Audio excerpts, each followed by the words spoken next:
Welcome back, beautiful people. It is yet another episode of your favorite podcast, House of Moody Vintage. I know it's not your favorite podcast. I just, hope, I don't know, maybe one of you do find this to be your favorite podcast. You'd be a loser like me, so let's not go out in public and actually admit that. No, listen, it's great to be back. Another episode. It's fantastic. I'm excited. Interesting week, a lot of little mixed bags. I like my weeks to be a little mixed bag, right? Little diverse. Okay, and this past week has been a bit diverse. A lot of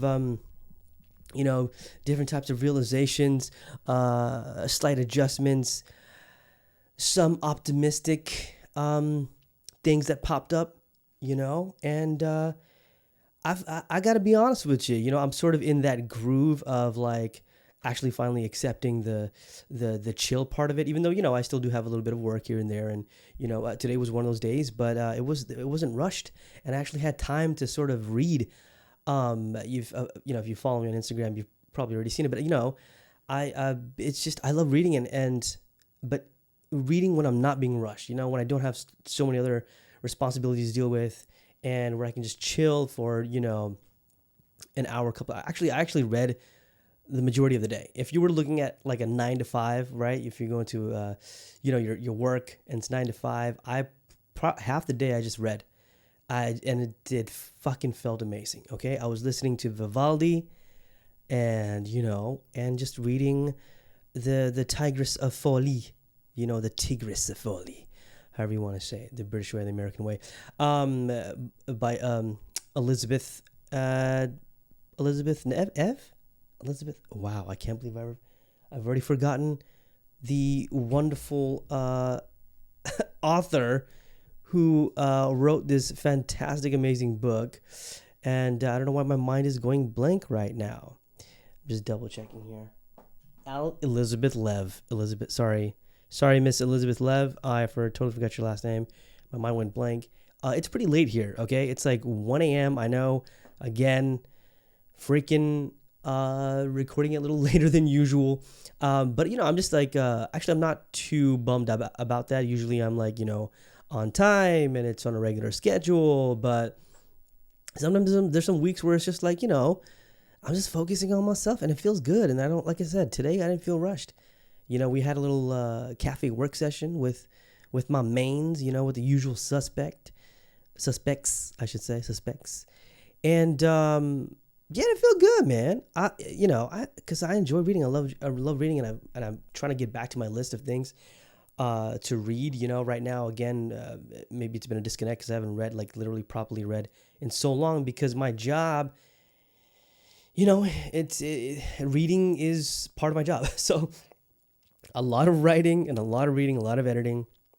So, by the time I'm done with work, I just don't want to be reading anymore. My eyes strained. I want to take a break, sort of like shut my, not completely turn my brain off, but, to the point where I can watch something, and just, something on TV, right? Streaming or something. And I even got to, I dabbled a little bit on my Xbox, play a little Xbox on my Series S, my little baby. Finally gave it some attention, proper attention. And that felt good too. I am not joking you. I am not exaggerating when I say it's been several months since I've actually done that, where it was just reading or playing video games. I know, it's pretty cool. See, like, that's how I like to stimulate my mind, and it wasn't just about the whole day streaming things. And the past couple of days have been like that.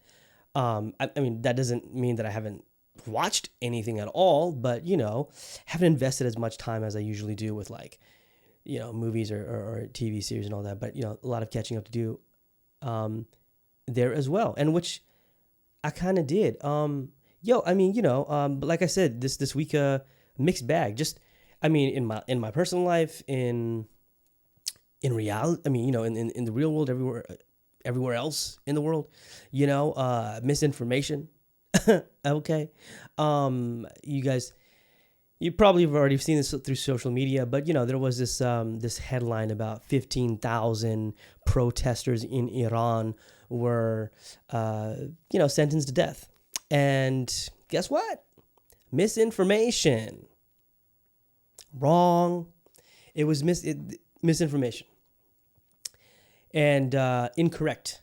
Okay, and misinformation, which is usually put out there by antagonists of or road people who create these barriers in between progress and where people need to go and need to get. And the situation in Iran is not, it's crazy, but and I saw so many people, even my friends, just aimlessly, blindly resharing this 15,000 protester thing, and we got to do this, so we got to do that about, and it was incorrect. It was debunked, and this is what happens with misinformation when you get it from, you start questioning reliable sources, right? If you don't do your own research, that's what happens. Sometimes it's not completely your fault, and we've all been through that, where we're just like, it's a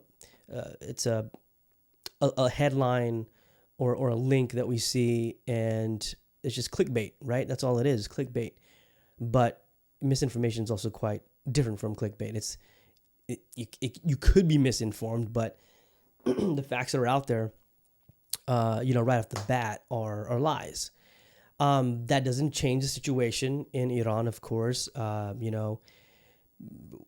People are still struggling, and people are still going through just ridiculous amounts of anguish and strife, and still trying to fight for their freedom. And so that shouldn't diminish it, but it's bad when people are putting out misinformation like that, because that's what people want you to do, is like to end up to a point where you mistrust these reputable sources, right?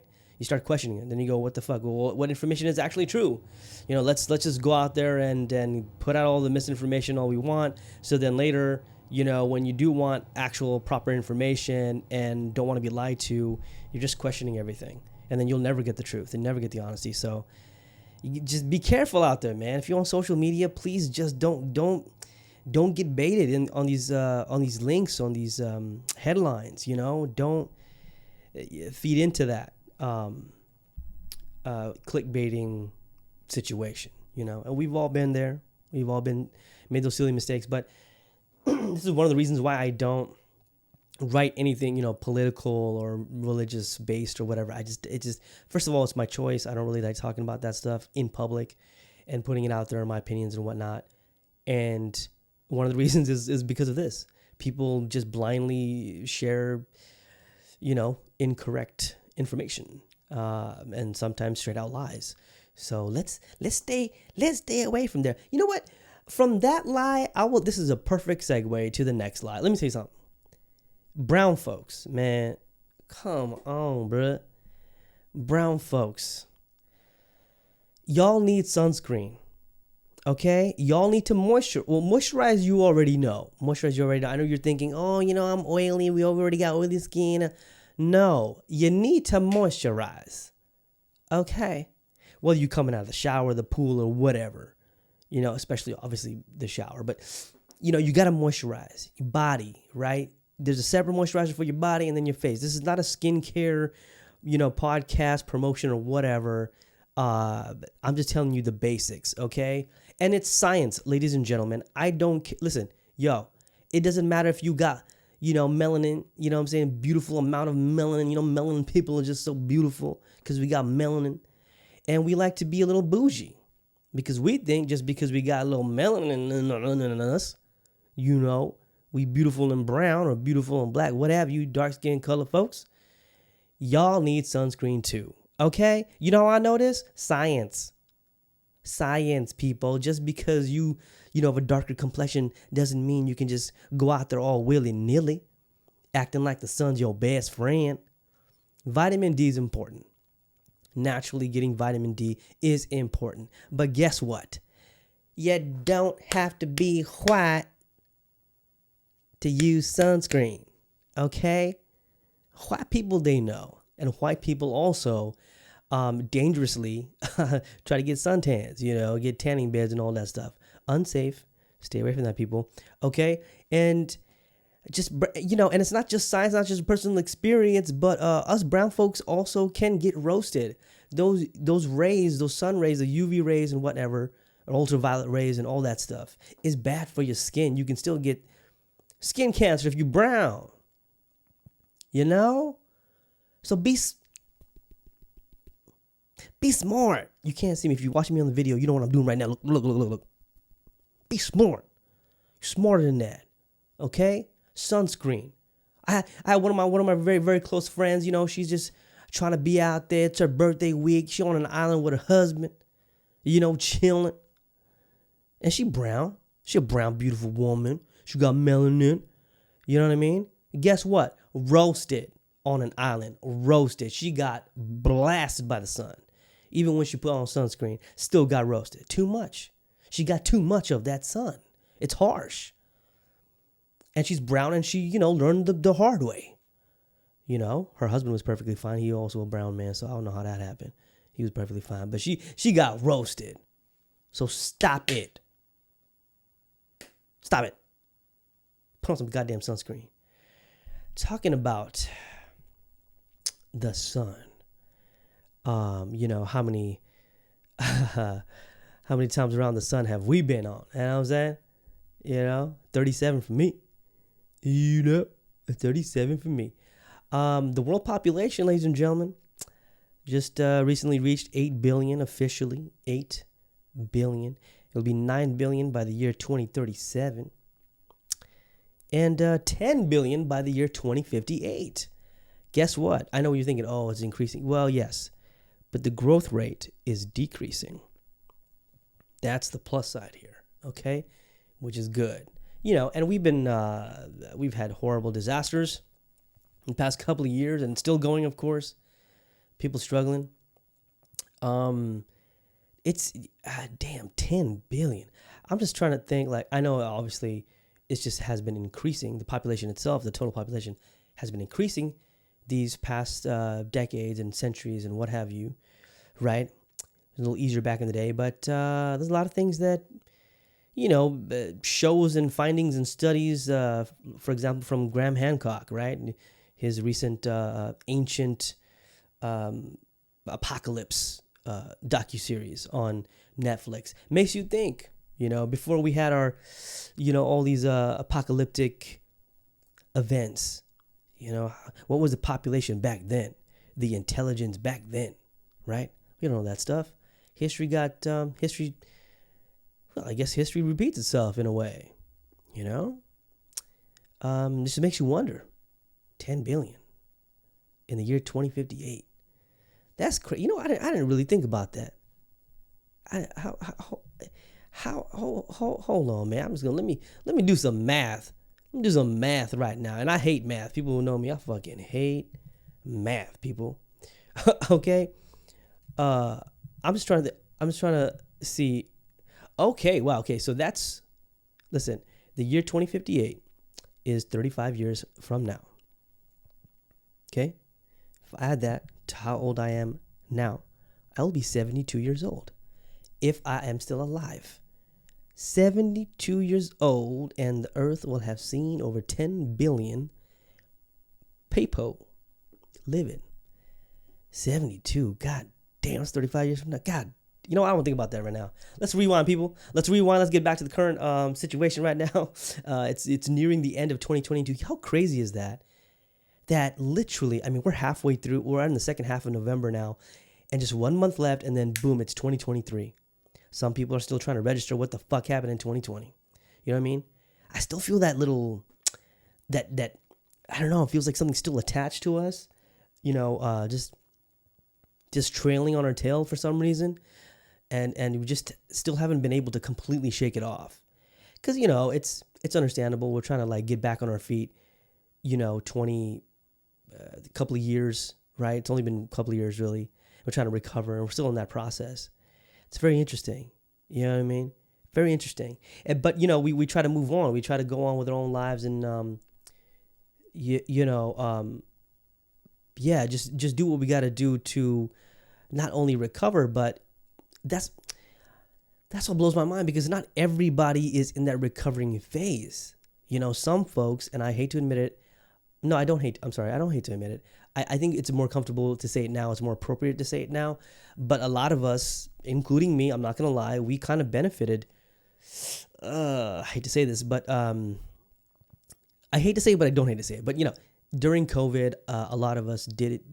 It was an advantage for a lot of other folks, not the majority, I'm sure, but yeah, a good number of folks, we benefited from COVID. It's sort of excelled our own, I don't know, careers, improved private lives, or personal lives, sorry, and professional lives as well.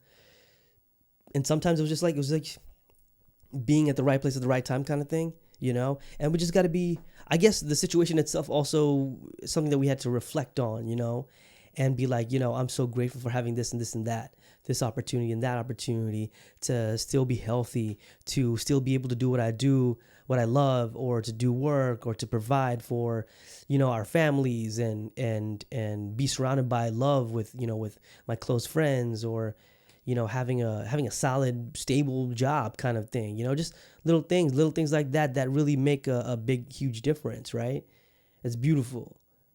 And it also sort of adjusts the way we look, our outlook towards our future, our own future, be it like, like, I don't know, something near future, maybe something that's around the corner, moves that we make career wise or personal lives, and it's funny because I started, I know everyone's just going to be like, oh, I thought you didn't like reality shows. I thought you hated reality shows. Listen, I watch reality shows to support my friends. Okay? Look at me. I'm being genuine right now. To support my friends, they want to watch it with me. Like, what are you watching? Watch it with us. I'm like, come on. I can't be caught up in all this nonsense, this hoopla. People acting all crazy and dramatic just because there's a camera in their face, being all fake, putting on the performance. But it is entertainment. It is entertainment. Not gonna lie. So I'm there to support my friends. That's only the reason why I'm watching it. That's the only reason I'm watching it. My tone just got high because I'm kind of lying. But today we watch. It's a new season, right? Not new season. It's a new show. First season, Buying Beverly Hills on Netflix. I'm pretty sure some of you already, because I know a lot of you watch these reality shows. But yeah, it's about the head honcho, Mauricio, Mauricio Mansky, this dope ass Mexican Jewish dude he got his shit together, bro. Like, if you want to be a guy, if you want an idol, someone to look up to, this is the dude, man. And I know his wife was on Hollywood. Real Housewives, yeah, Real Housewives of Beverly Hills, right?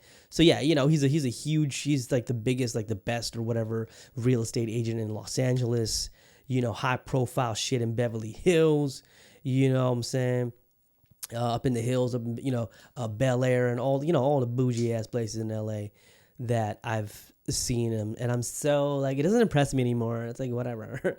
I mean, I've watched Dubai Bling. Okay, I have friends who live there. It's overrated. But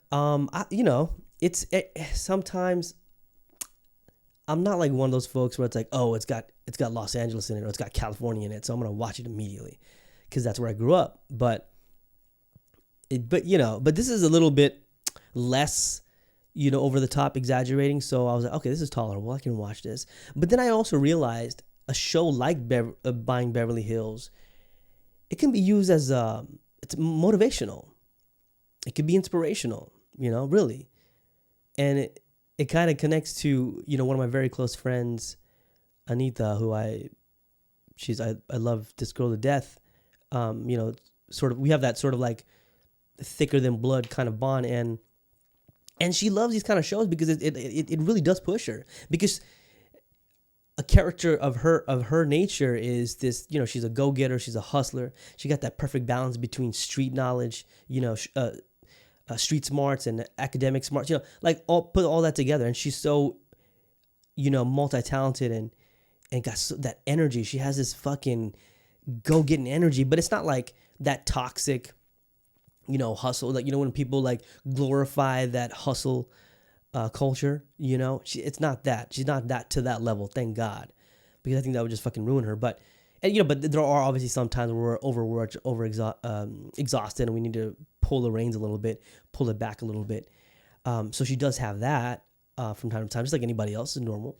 But yeah, it's not to that level. It's just the healthy level. And she's a go-getter, man. She's like, she thinks about all the manifestation and all this stuff, thinking positive, being optimistic, having those train of thoughts, mood boards, and all this, all different types of things. She'll try all these different types of things to be put to, not necessarily to put more positivity, but all the elements that work, be it in the physical world, spiritual, whatever, put all that shit together and fucking make it work.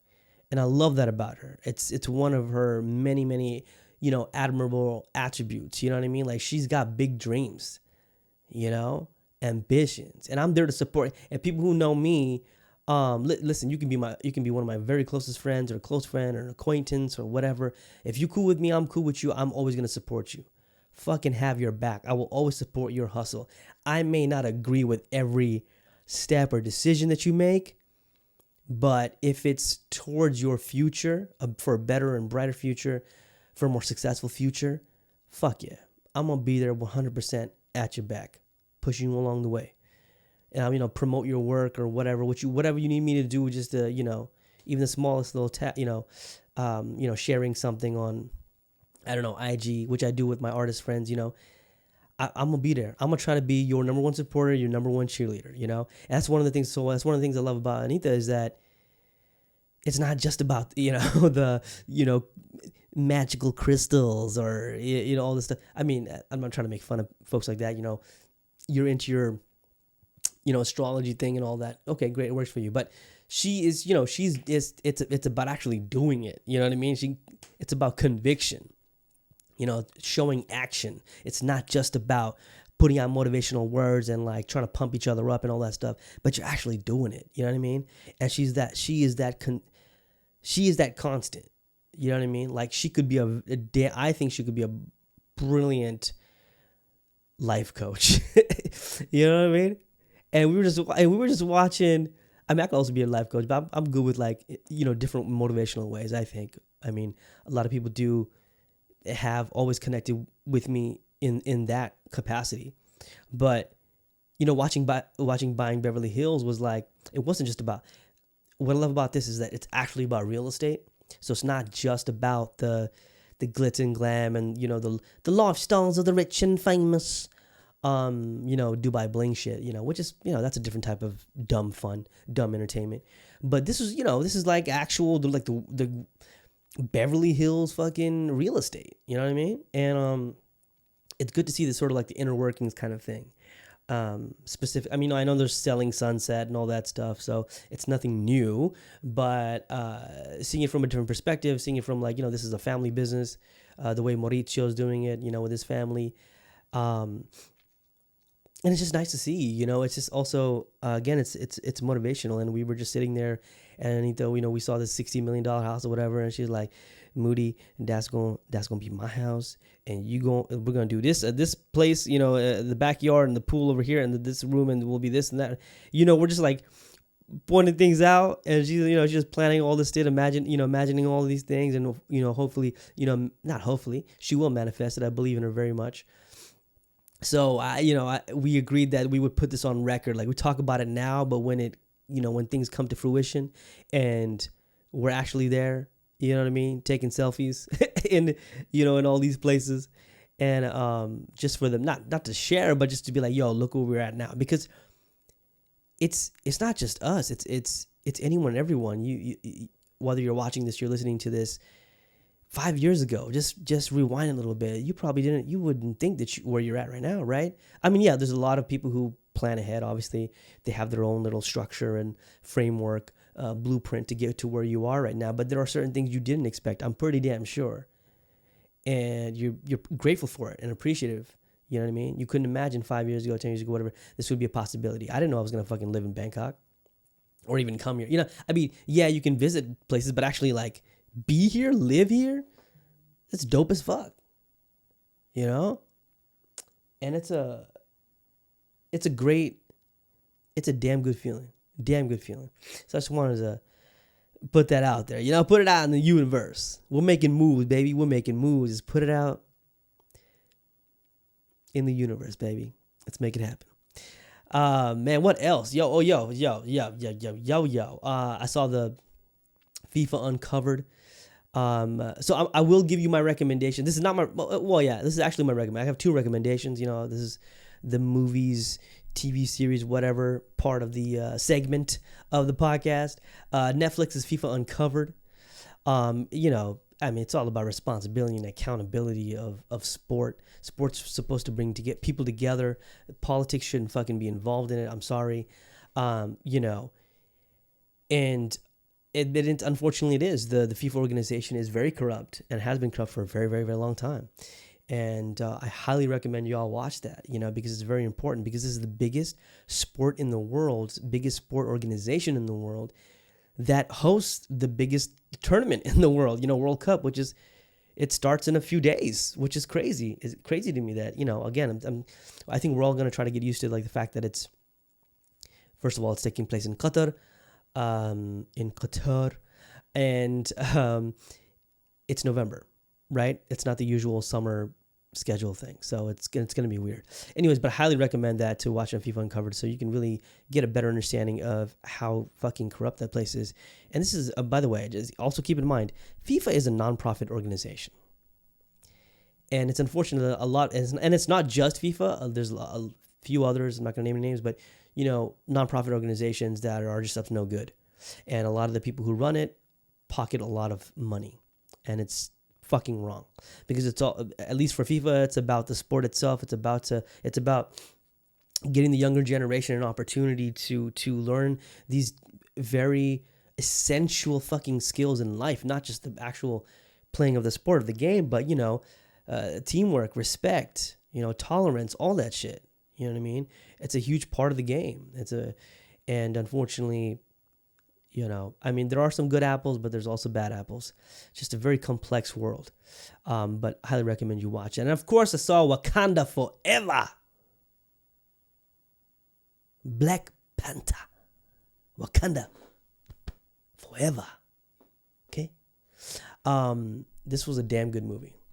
I know Chadwick Boseman, rest in peace or rest in power.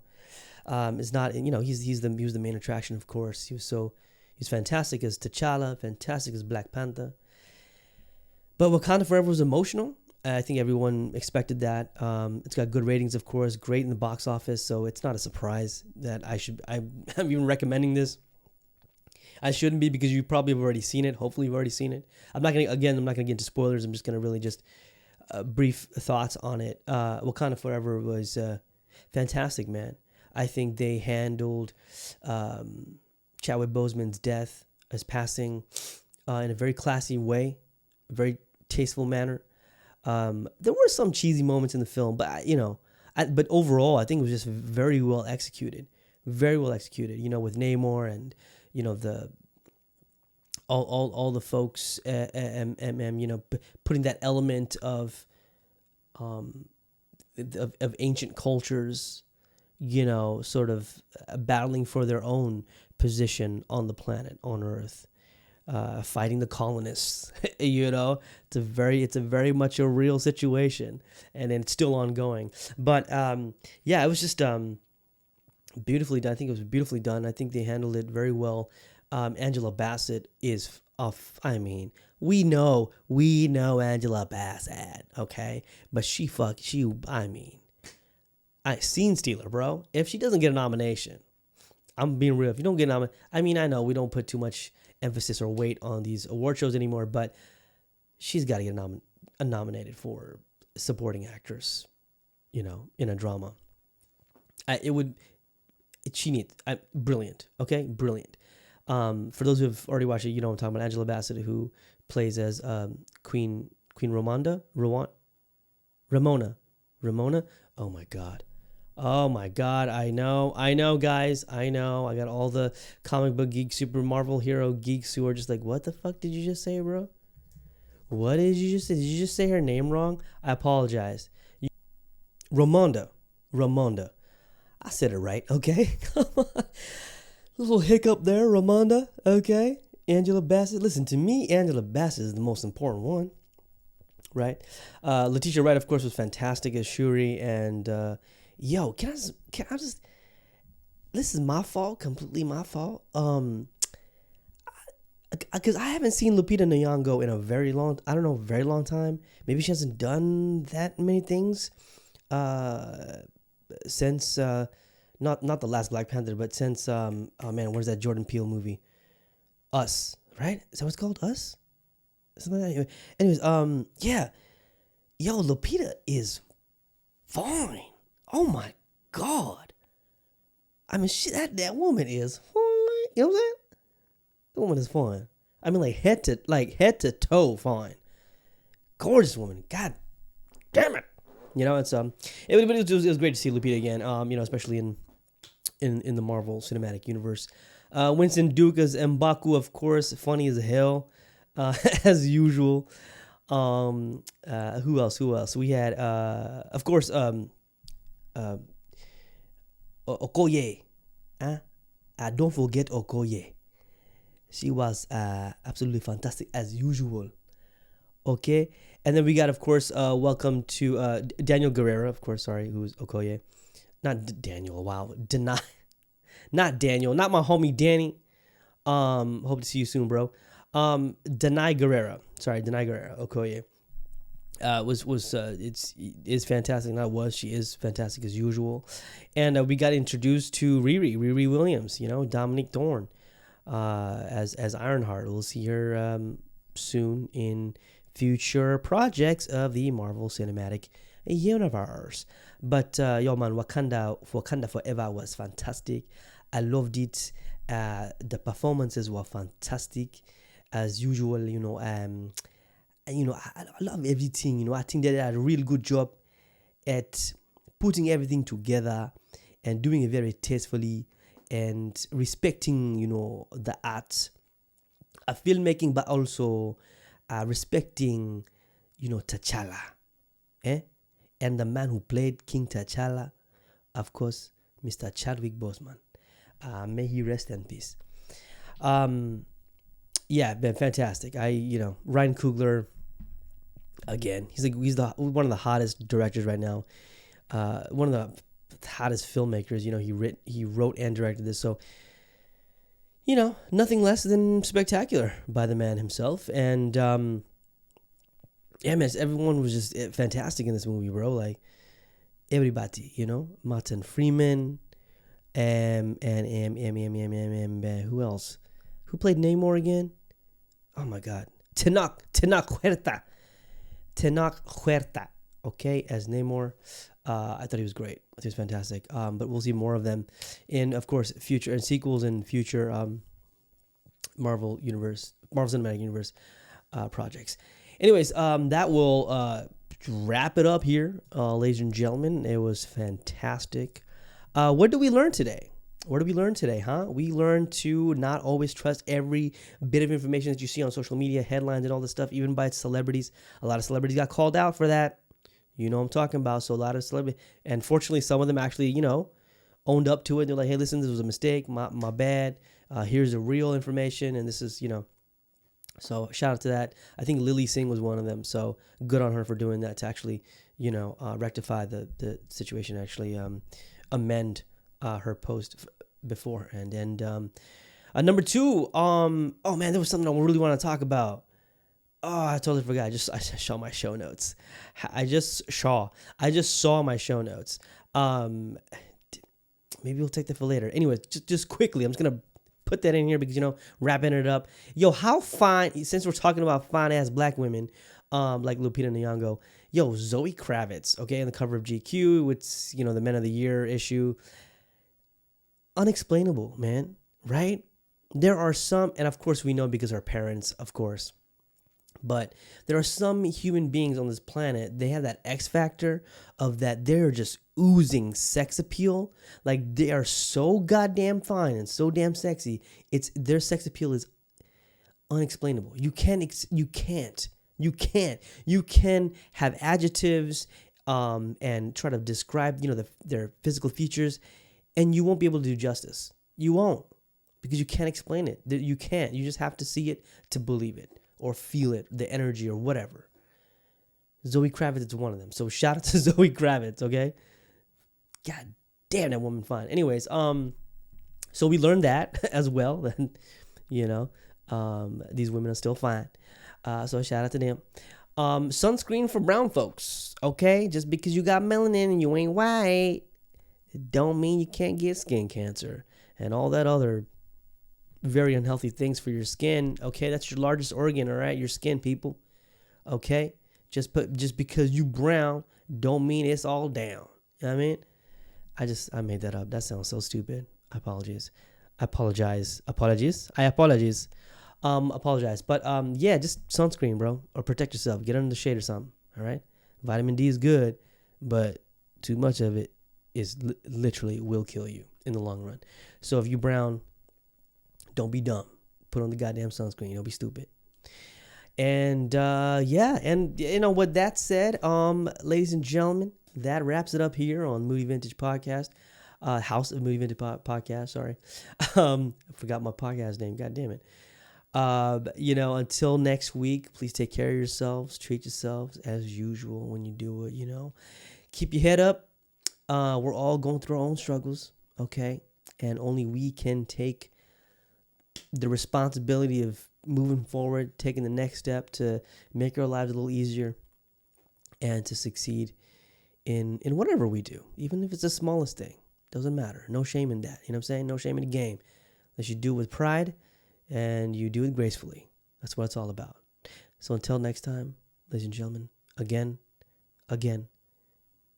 take care of yourselves, treat yourselves. I'm out of here. Peace.